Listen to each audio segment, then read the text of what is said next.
Welcome to gems cooking channel. இன்றைக்கி stuffed masala பன்னீர் சப்பாத்தி எப்படி பண்ணுறதுன்னு பார்க்க போகிறோம். அதுக்கு ஃபஸ்ட்டு பன்னீர் எப்படி பண்ணுறதுன்னு பார்க்கலாம். 1 லிட்டர் பால் எடுத்து நல்லா கொதிக்க விட்டுடலாம். பால் நல்லா கொதி வர்றப்ப ஒரு அரை மூடி எலுமிச்சம்பழத்தை விதை எல்லாத்தையும் எடுத்துகிட்டு அதோட சாறு எடுத்து தனியாக வச்சுக்கலாம். பால் நல்லா கொதித்ததும் கொஞ்சம் கொஞ்சமாக எலுமிச்சை சாறை ஆட் பண்ணலாம். ஆட் பண்ணி அதை கிண்டி விட்டுகிட்டே இருந்தோன்னா பால் திரிய ஆரம்பிக்கும். பால் நல்லா திரிஞ்சதும் ஒரு துணியில் வடிகட்டிடலாம்.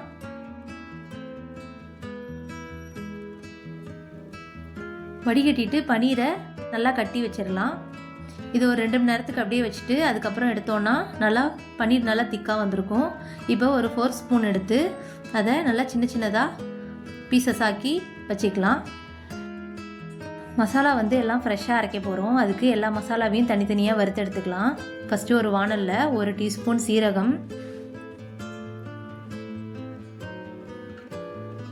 1 டேபிள் ஸ்பூன் மல்லி, 5 மிளகாய், 3 துண்டு பட்டை,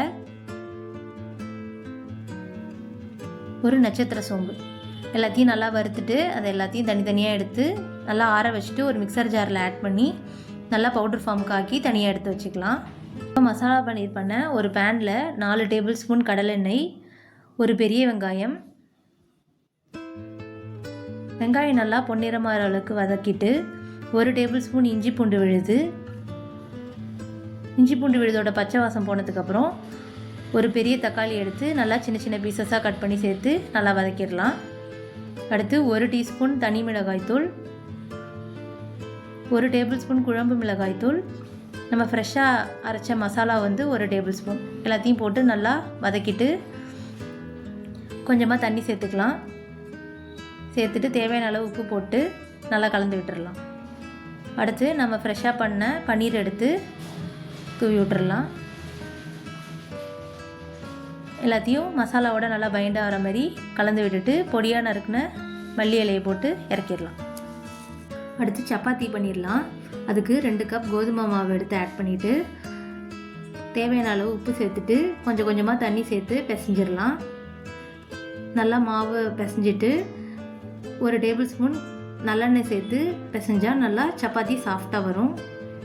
இப்போ ஒரு சப்பாத்திக்கு தேவையான மாவு எடுத்து நல்லா இழைச்சிட்டு நல்லா ரவுண்ட் ஷேப்பில் கொண்டு வந்துட்டு நம்ம செஞ்சு வச்சுருந்த மசாலா பன்னீர் எடுத்து நடுவில் வச்சு 4 பக்கமும் மடக்கி விட்டுடலாம். கொஞ்சமாக ஆயில் அப்ளை பண்ணிவிட்டு கொஞ்சம் ஃப்ளாட்டாக தேய்ச்சிக்கலாம்.